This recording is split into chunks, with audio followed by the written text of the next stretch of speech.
everybody, and welcome Hello. to Bnow Coffee. Today, I have my little coastie, little Denise. She was a Coast Guard cup. And we're very proud of her. I know you are. I am very proud of her. Actually, the Coast Guard made her, enabled her to get her MBA, et cetera, et cetera. So being in the military can be a very good thing. And she served us well. She saved a lot of lives. She pulled a lot of people out of the water. Wow. Yeah. So, and she was also the Admiral's driver. So we're very proud of our Denise. And today we're going to be talking about branding. You know, this is branding right there, folks. And so I'm going to let you get started with this, Jeanie, because you are so mindful about how important branding is. For me, it was just a natural evolution, but you realized what we were doing when we created the beautiful network of women. So let's tell our story again. We've told it before. Sure. How we were watching women with little pink hats degrading themselves. We watched women degrade themselves by acting completely stupid, shrieking like banshees. And we decided that we couldn't relate to that class, grace, love, those are more powerful than going, and the fact I had been in network marketing before, and I realized, we're tens of thousands of people were touched by us starting something. So I know how powerful networking is, and we do it naturally every day. You know, there's a joke somebody starts telling, and you know it's being networked because about a week later you hear the same joke again. It comes back around, but how many times has that joke been told? And then I'll let you take it from here, called me and said, Cindy. Okay. So. Well, it's so funny because you came up with the idea, Beautiful Network of Women, and we've told this story before, and it was never the network of beautiful women because, you know, kind of like the Stanley Marcus story that we talked about a couple of weeks ago. You know, it wasn't about excluding people, and especially about people. It was not about, you know, we're only interested in this kind of person or that kind of person. No, it was much greater than that. So when you came up with the Beautiful Network of Women, we went, well, voila. And so we were getting ready to do our very first women's retreat in the fall down in Hunt, Texas. And you know, you being the musician, and we were just like, you know, because we had this long thing, Beautiful Network of Women. You went, you know, we need to come up with like a shorter name, like The Dance. And I was like, no, that's way too Garth Brooks. Okay. My son was Rodeo, you know, so it's like, and I did a dance, although I love that song. And so I'm driving through Fort Worth. I had a speaking engagement. And so honest to God, just mindless, just not thinking about anything. And all of a sudden it dropped into my consciousness, Beautiful Network of Women, be now.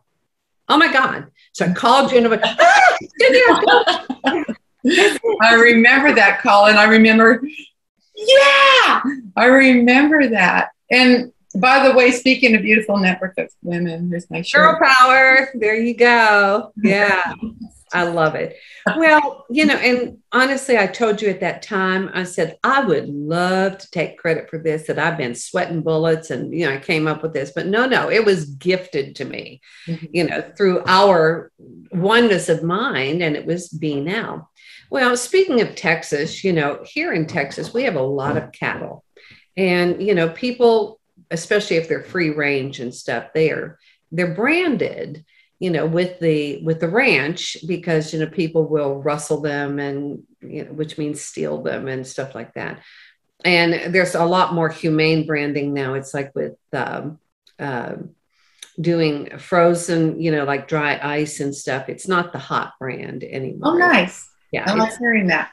Yeah, it's different. But When you do that, what you are doing is identifying, this is our herd, if you will. And like with us, this is our tribe, if you will. And share with people what we came up with for our little tagline: Bnow, beautiful network of women. Women advocating women. And together. And together we will heal the world with love. That's right. And so we know that when we gather a group of women together, we have already made a deal with God and the universe. Send us the right women, send us the ones that are part of our tribe that will resonate with it. And, it's not for everybody, just like, but why would it be? It's just, that's why we have chocolate and vanilla and sassafras, it's just all it's something for everybody. But it's so interesting because in one of our talks, I was talking about like a candidate had come through town that, is not my choice. Okay. I'm just going to leave that there. But someone wanted to give me a derogatory type of t-shirt against him that was saying no or don't, whatever his name was, whatever, our Texas. And they said, you should wear this t-shirt. And I said, well, first of all, you need to talk to Cindy because she'll tell you I don't wear t-shirts. Let's start there. But I said, more importantly, I am very cognizant that words have a vibration. Yes. And I do not want that person's vibratory name on my heart center or on my body anywhere. So, you have to think about this and the popularity of tattoos. And I mean, my son has got, some koi fish and some interesting Chinese things and tattoos when, way back in the day. And even one of Joe's sons has some tattoos. And I don't care. I really don't.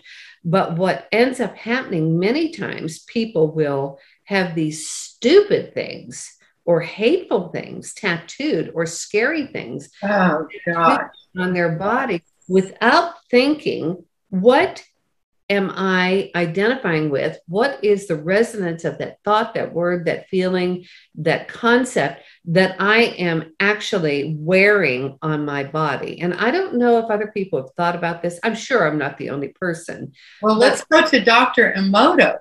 Yes. Let's talk about that, about when you put a word on a jar and he does the experiment with water. And the word is positive. It comes out crystal, beautiful, symmetrical, like a snowflake. But if it's negative, it looks polluted. It's exactly like polluted water, just the word itself. And I remember when I first saw Dr. Emoto, my son, he started writing all these words on his stomach. Love, he was playing golf at the time, champion, winner, because we are water.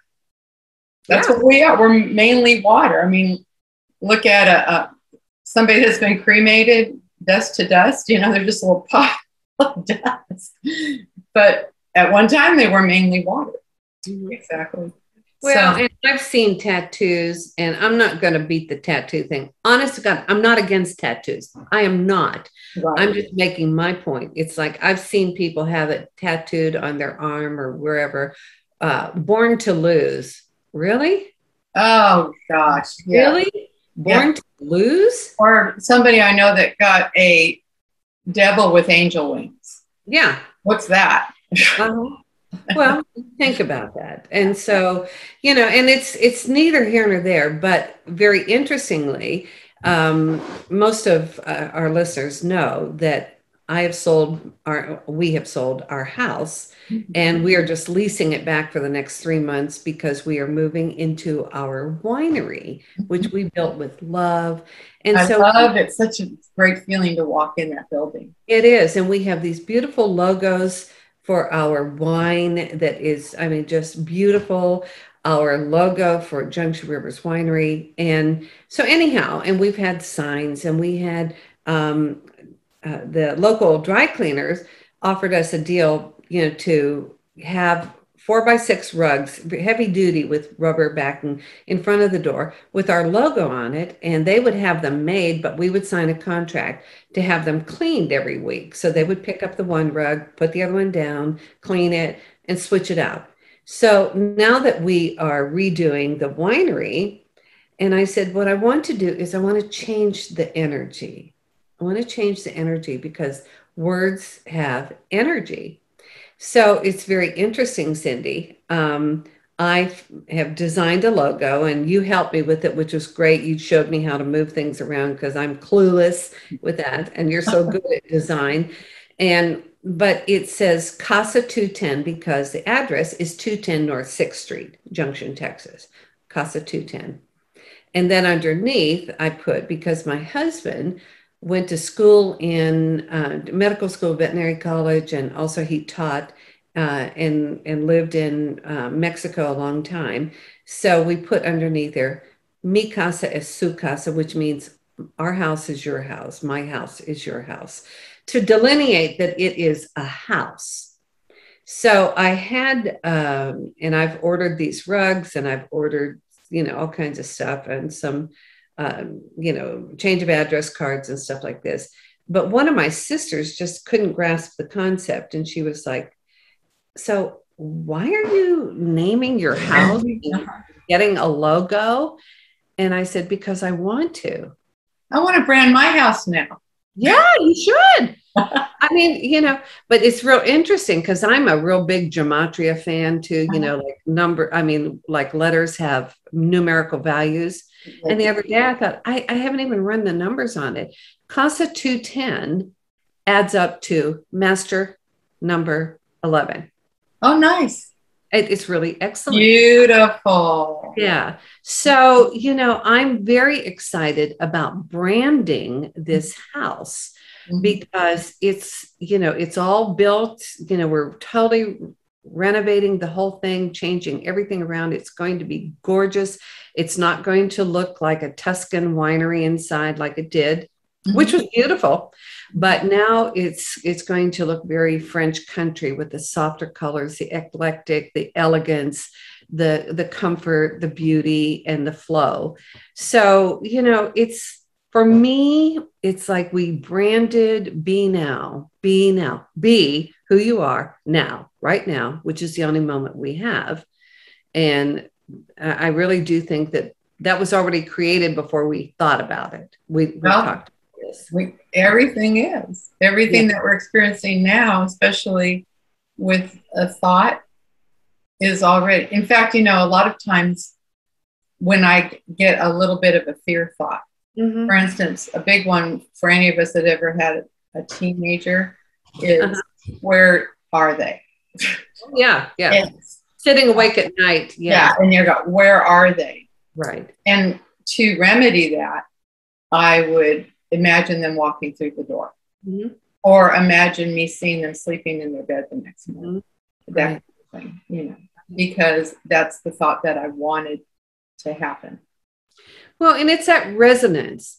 Instead of branding this is a negative experience, my child's probably going to get killed, or whatever it is. Whatever, yeah. Change that story around it. Change it. You've got to. Boy, how many times?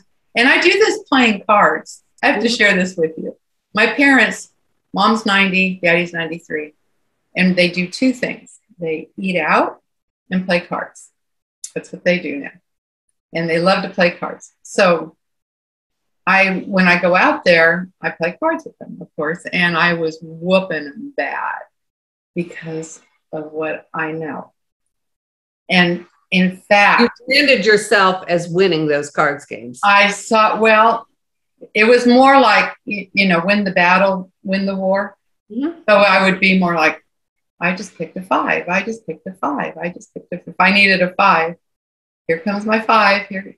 And I would sing it because I've told you before, everybody knows music. And I would do, I just picked a 5. I just picked a pair of 5s. I just picked a pair of 5s. Because the game that we play, we pick 2 cards at a time. Okay, so And I said, I just picked a 2 or 5. But they'd hear me going, da, da, da, da, da, da, da. But in my head, I was doing what I needed to skip to my laboratory. I'm sure it did not win them over. Well, I just kind of do it to myself, like, just sort of like that.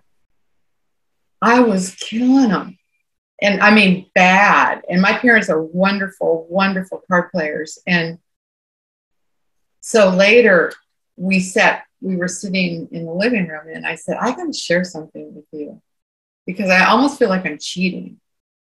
But every time that I want something, I just sing it and it shows up. I need a jack, skip to my living room, I want a jack, skip to my living room, or something like that. Or, so I told him that. Then I felt better about it because it was like, okay, now you know how I'm doing this. Because nobody could understand why I was winning so well. But so then the last few times I went, I just turned it off and just let the cards do whatever. But I know if I want to win, I can. Mm-hmm. You label yourself a winner. I label myself a winner. Labeling. This is labeling. That's the power of labeling something. And we tell people who we think we are. So, if you label yourself, oh, I'm always late for everything. It's, oh, I'm just so stupid. Have you heard people like, oh, you know what? I'm just, I have CRS, can't remember something. But if you say so don't label yourself. Decide on what your brand is, if it is a brand. Decide on where you live. Decide on what the theme is. Decide how it shows up. And I cannot tell you, people, how powerful. Oh, it's so powerful. Try it with cards. Try it next time you play cards. Go play cards with somebody. And don't go with the attitude like, well, let's see if it works. You have to be with the attitude of, this is how I get what I want. I used to play cards with my stepson, who was very bright, and he was like 13 years old, thought he knew everything. And we would all go on vacation. And I just started telling him from day one, I am a hell of a poker player. Well, I could play poker, but... And he was convinced of it. And so when he sat down, he was already intimidated. He could never win a game with me. And I finally took pity on him and just said, let's play something else. Label yourself, brand yourself, you don't have to logo something, but for me, logo also means the word. That's what it is. And also it's not a bad thing to compliment yourself, folks. Yeah. Go ahead and do it. We talked about this at another show. How many people just hate it when Trump says, I'm a winner. I'm a winner. I'm a winner. They can't stand it. Why? Losers can't stand winners. So if you can't stand somebody saying, I'm a winner, it's like what I've done in my life. I've done well with the music business, and now I'm doing musicals. Guess what, guys? How did I get here? I practice 2 to 3 hours a day. My piano, right? I've worked hard. I put a lot of energy into what I've done. It doesn't come easy. If you want to win at something, you need to master your craft. That means put energy into it. Just put energy into it. But don't get mad at people because they're a winner. And people who are so competitive and get angry when they don't win are no fun to play with. That's what I told you, playing cards with mom and dad. I don't need to win. I'm there for the game, and the camaraderie, to be with my folks and have a good time. I know how to turn it on and off. I know how to do that if I really, really want to. But well, I think it would be, as we wrap this up, I think it's really important for people to think, what are you saying about yourself? What does your life say about you? What does your presentation say about you? How are you branding yourself? Do you show up in a way that is consistent with the way you want to see yourself and you want others to see you?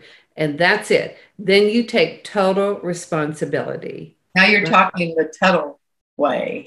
Oh, I know. Yeah, we had that whole beautiful thing on Dressing Your Truth by Carol Tuttle. Yeah, go look that one up, gang. It's a great Yeah, look at Dressing Your Truth. You would be blown away. And Thank please you. subscribe to us. Subscribe and like us, please, because Share. yes, Ask your friends. Please share send your social media. Right. We are, and we want to include you. You know, get in touch with us. If you have a topic you'd like to see us talk about, we'll do that, you know, or you want to participate, let us know. Here we are. Okay. Thank you, Cindy. Thank you.